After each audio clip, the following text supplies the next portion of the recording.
आप सभी को मेरा नमस्कार। मैं रोहित मिश्रा आप सभी का स्वागत करता हूं अपने कॉलेज के ऑनलाइन प्लेटफॉर्म पर।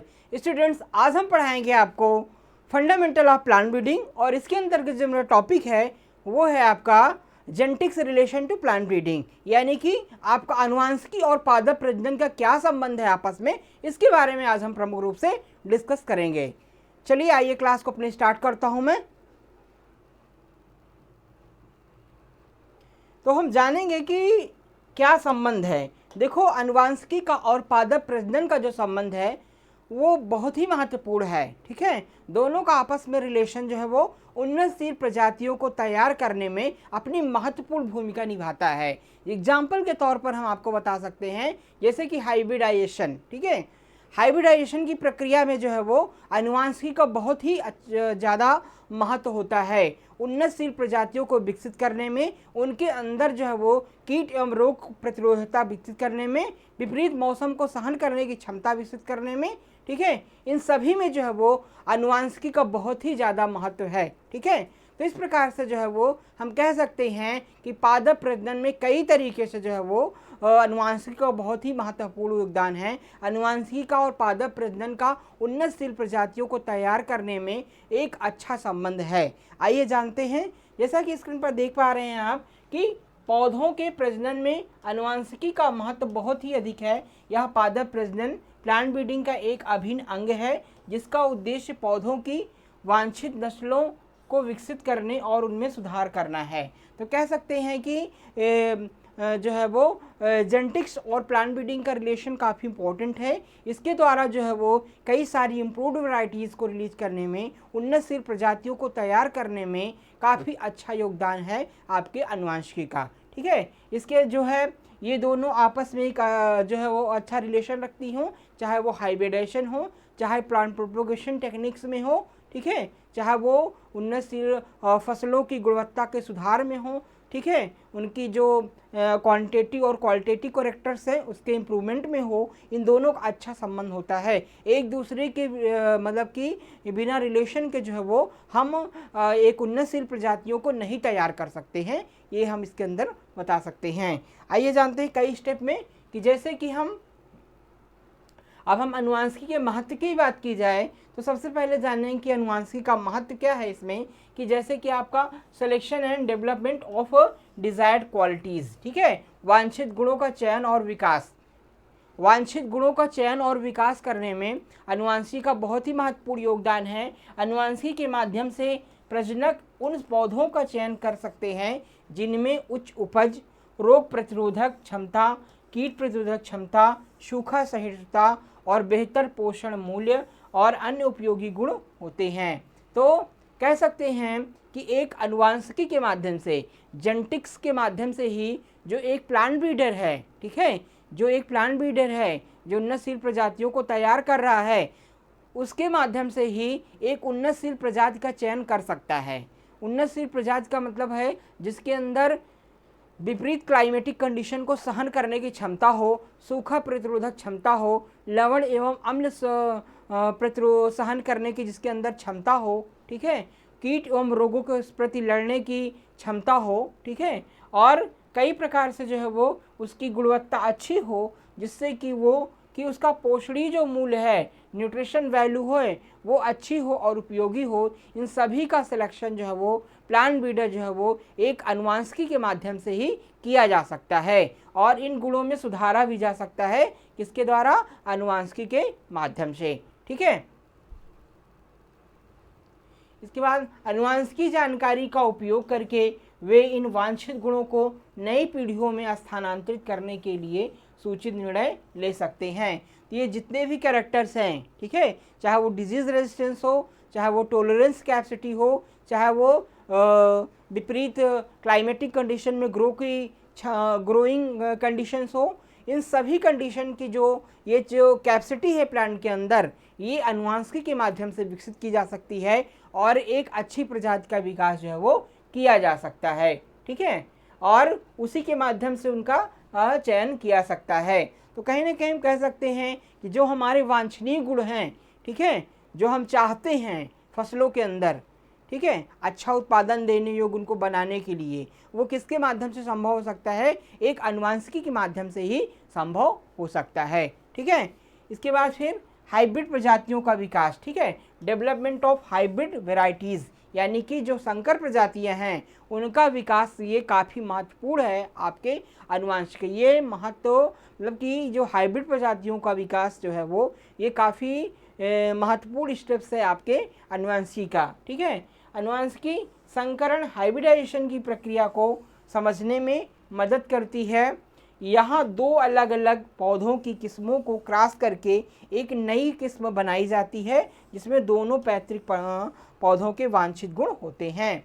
तो हाइब्रिडाइजेशन जो प्रक्रिया है वो हाइब्रिड सीड तैयार करने के लिए, हाइब्रिड बीज को तैयार करने के लिए की जाती है। ठीक है, हाइब्रिड बीज को तैयार करने की एक प्रमुख प्रक्रिया होती है और ये हाइब्रिड बीज जो है वो जो उसके पेरेंट्स होते हैं, मतलब कि माता पिता होते हैं, उनसे ये क्रॉस करा के तैयार किया जाता है। यानी F1 पीढ़ी जो है वो उसमें क्रॉस करा करके उनके गुणों को दूसरी पीढ़ी में लाया जा सकता है। ये किसके माध्यम से संभव होता है? ये आनुवंशिकी के माध्यम से ही जो है वो संभव होता है। तो इस प्रकार से जो है वो इसका पैतृक गुणों को नई पीढ़ी में लाया जाता है हाइब्रिडाइजेशन के प्रति, हाइब्रिडेशन प्रक्रिया के द्वारा, जिसे हम हाइब्रिड प्रजातियों को तैयार करना कहते हैं। और इससे जो हाइब्रिड ओज हेट्रोसिस प्राप्त होता है, जिससे हाइब्रिड पौधे अपने पैतृक पौधों से अधिक सशक्त और उत्पादक बनाते हैं। हेट्रोसिस की बात की जाए तो जो उनके माता पिता से गुण आते हैं, ठीक है, किसी भी पीढ़ी में जो उनके माता पिता से गुण आते हैं, आनुवंशिक जो लक्षण आते हैं, ठीक है, वो कुछ विशेष लक्षण होते हैं जो कि अपने माता पिता से भी अच्छा उत्पादन देने योग्य होते हैं। ठीक है, उनसे भी कुछ विशिष्ट होते हैं जिसे हम हेट्रोसिस कहते हैं। और ये हेट्रोसिस जो है वो एक जो है आनुवंशिक गुण होते हैं जो पौधों में आते हैं और वो और ज़्यादा उत्पादन देने योग्य उनको बनाते हैं। ये प्रक्रिया किसके द्वारा संभव होती है? ये आपकी जेनेटिक्स के द्वारा ही जो है वो संभव हो सकती है। ठीक है, इसके बाद फिर रोग और कीटों के प्रति प्रतिरोधकता। ठीक है, resistance of disease and paste. पौधों में रोग और कीटों के प्रति प्रतिरोधक क्षमता विकसित करने के लिए आनुवंशिकी का उपयोग किया जाता है।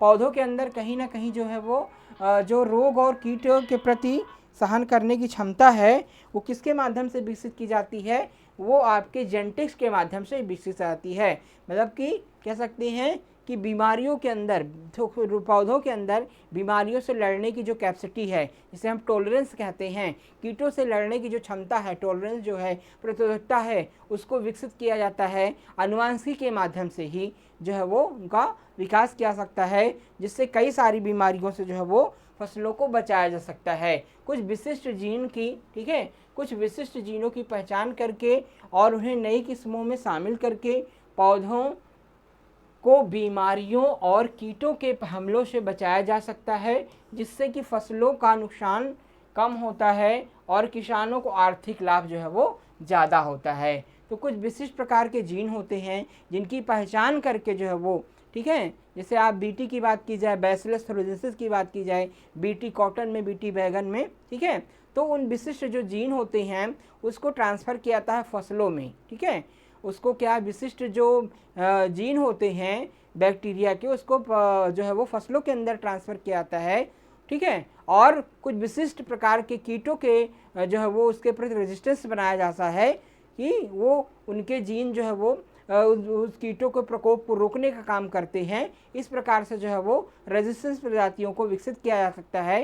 ये किसके माध्यम से संभव होता है? ये आनुवंशिकी के माध्यम से ही संभव हो सकता है। ठीक है, तो इस प्रकार से जो है वो फसल के नुकसान को कम किया जा सकता है और किसानों को जो है वो ज़्यादा से ज़्यादा आर्थिक मुनाफा जो है वो दिया जा सकता है। इसके बाद फिर हम यूज़ ऑफ म्यूटेशन की बात करें।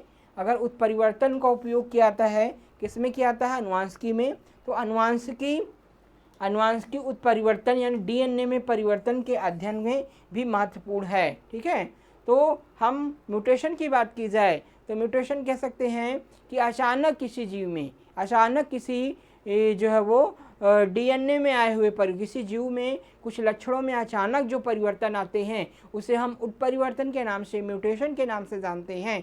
तो ये जो म्यूटेशन होता है, म्यूटेशन का प्रयोग किया जाता है आपके डीएनए के परिवर्तन में, अनुवांशिकी में, और कुछ उत्परिवर्तन पौधों में नए और उपयोगी गुण पैदा कर सकते हैं। ठीक है, कभी कभी क्या होता है, कुछ ऐसे लक्षण होते हैं जो अचानक परिवर्तित हो जाते हैं, जो अचानक प्रकट होते हैं किसी भी जीव के अंदर, तो वो किसके द्वारा होता है, म्यूटेशन के द्वारा होता है। और ये म्यूटेशन जो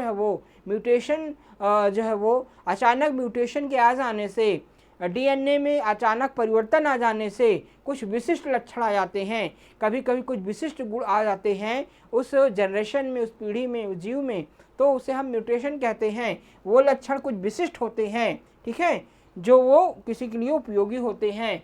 तो प्रजनक जो है वो इन परिवर्तनों को पहचान करके, उनका उपयोग करके नई किस्में विकसित कर सकते हैं। तो ये जो विशिष्ट लक्षण होते हैं, जो विशिष्ट लक्षण अचानक उभरते हैं जीव में, इनकी सही पहचान करके उन्नतशील प्रजातियों को विकसित किया जाता है पादप प्रजनन के द्वारा। ठीक है, पादप प्रजनन यानी प्लांट ब्रीडर्स के द्वारा। ठीक है, जीन इंजीनियरिंग और जैव प्रौद्योगिकी में इसका क्या महत्व है। ठीक है, तो ये हो गया म्यूटेशन का इंपॉर्टेंस।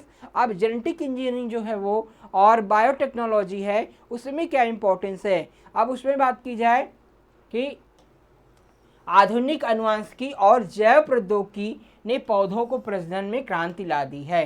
तो ये जो आपकी जेनेटिक इंजीनियरिंग है और बायोटेक्नोलॉजी है, ये एक महत्वपूर्ण क्रांति ला दी है आपके प्लांट ब्रीडिंग और जेनेटिक्स में, उन्नतशील प्रजातियों को विकसित करने के लिए। ठीक है, उसमें नए नए गुणों का निरंतर जो है विकास किया जा रहा है। अधिक उत्पादन देने योग्य कीट एवं बीमारियों से लड़ने की क्षमता उनके अंदर विकसित की जा रही है।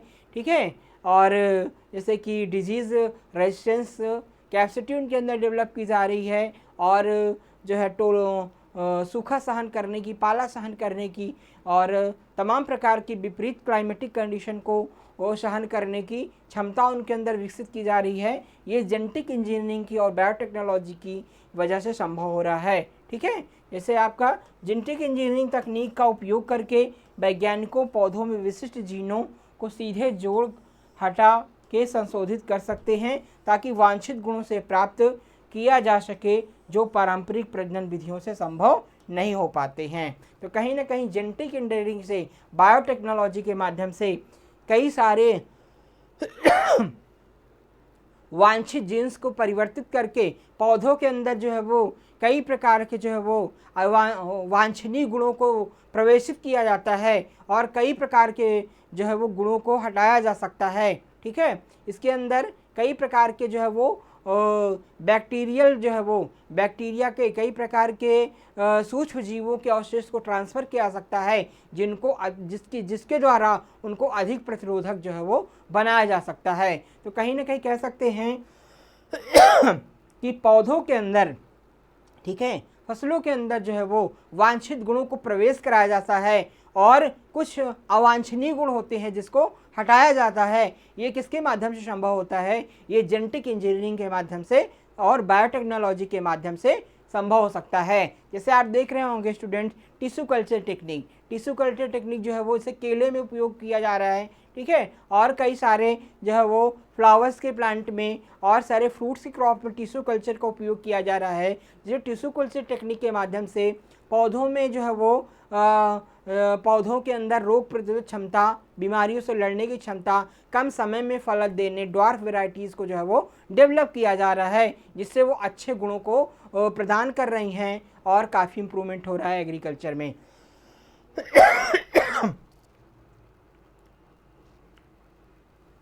इसके अलावा जीनोमिक्स और आणविक प्रजनन, कह सकते हैं जीनोमिक्स और आणविक प्रजनन। ठीक है, तो जीनोमिक्स एंड मॉलिक्यूलर ब्रीडिंग में बात क्या है कि जीनोमिक्स जीनोम का अध्ययन और आणविक प्रजनन मॉलिक्यूलर ब्रीडिंग अनुवांशिकी के उन्नत क्षेत्र हैं जो पौधों के डीएनए को विस्तार से समझने में मदद करते हैं। ठीक है, तो ये जीनोम का अध्ययन जो है, जीनोमिक्स क्या है, यानी जीनोम का अध्ययन, study of genome is known as genomics. ठीक है, और आणविक प्रजनन यानी उनकी मॉलिक्यूलर ब्रीडिंग, ठीक है। आनुवांशिकी के उन्नत क्षेत्र हैं जो पौधों के डीएनए को विस्तार से समझने में मदद चाहिए, ठीक है।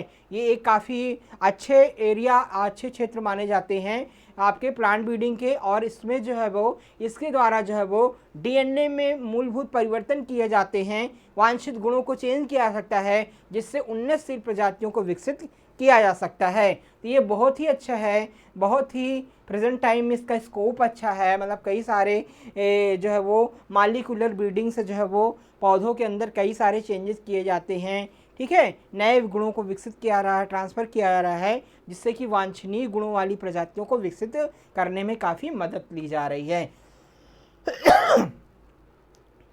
यह प्रजनकों को कम समय में और अधिक सटीकता के साथ वांछित गुणों वाले पौधों को चयन करने में सक्षम बनाती है। ये जो है जो प्लांट ब्रीडर्स हैं, ठीक है, उनको कम समय में एक अच्छे गुणों वाली प्रजातियों को विकसित करने में काफ़ी मदद देती है। क्या मदद देती है? यह आपका जो जीनोमिक्स है और मालिकुलर ब्रीडिंग है, इसके माध्यम से। इसके बाद संक्षेप में हम कह सकते हैं, मतलब शॉर्ट में हम कह सकते हैं कि आनुवांशिकी पौधों के प्रजनन का आधार है, ठीक है। जो हमारा जेनेटिक्स है, ये पौधों में जो प्लांट ब्रीडिंग है उसका बेस कहा जाता है, ठीक है ना। It is the base of the plant breeding. किसको प्लांट ब्रीडिंग का आधार कहा जाता है? आनुवांशिकी को आधार कहा जा सकता है, क्योंकि आनुवांशिकी का आधार किस लिए कहा गया है कि आनुवांशिकी के माध्यम से ही, जैसे कि हाइब्रिडेशन की बात की जाए, जेनेटिक इंजीनियरिंग की बात की जाए, ठीक है, मालिकुलर ब्रीडिंग की बात की जाए, जीनोमिक्स की बात की जाए, म्यूटेशन ब्रीडिंग की बात की जाए, ये सब किसके द्वारा संभव हो सकते हैं? ये केवल आनुवांशिकी के माध्यम से ही संभव हो सकते हैं। तो कहीं ना कहीं कह सकते हैं कि पादप प्रजनन का एक जो आधार है वो हमारा आनुवांशिकी है। आनुवांशिकी से ही हम जो है वो एक वांछनीय प्रजाति को विकसित कर सकते हैं और उन्नतशील बना सकते हैं, और किसानों की जो आर्थिक दशा है उसको सुधार सकते हैं। कहीं ना कहीं ये हमारे लिए संभव हो सकता है। इसमें क्या होता है, आनुवांशिकी बनावट को समझने और उसमें सुधार करने में मदद करती है। ये जो है वो जो पौधों की आनुवांशिकी बनावट है, ठीक है, उसको समझने में मदद करती है, जिससे कि बेहतर फसलें विकसित की जा सकें, जो खाद्य सुरक्षा और कृषि अर्थव्यवस्था में महत्वपूर्ण योगदान देती हैं। देखो, जब फसलें अच्छी उत्पादन देने वाली होंगी, कम समय में अच्छा उत्पादन देगी, बीमारियों के प्रति जो है वो लड़ने की क्षमता होगी, विपरीत मौसम को सहन करने की क्षमता उनके अंदर होगी, तब वो अच्छा उत्पादन देने योग्य हो सकती हैं। और मतलब कि कम लागत में किसानों का अच्छा उत्पादन जब मिलेगा तो किसानों की आर्थिक दशा जो होगी उसमें सुधार होगा, ठीक है। उनकी लागत मूल्य में कमी आएगी और उनको ज़्यादा से ज़्यादा मुनाफा होगा, जिससे कि उनकी आर्थिक दशा अच्छी होगी और एग्रीकल्चर का विकास होगा, ठीक है। तो कहीं ना कहीं कह सकते हैं कि आनुवांशिकी का संबंध पादप प्रजनन से बहुत ही महत्वपूर्ण है, और पादप प्रजनन में आनुवांशिकी के माध्यम से कई सारे वांछनीय गुणों वाली प्रजातियों को हम विकसित की जाते हैं, ठीक है, जिससे अच्छा उत्पादन जो है वो लिया जा सकता है। तो स्टूडेंट्स, आज की क्लास में बस इतना ही।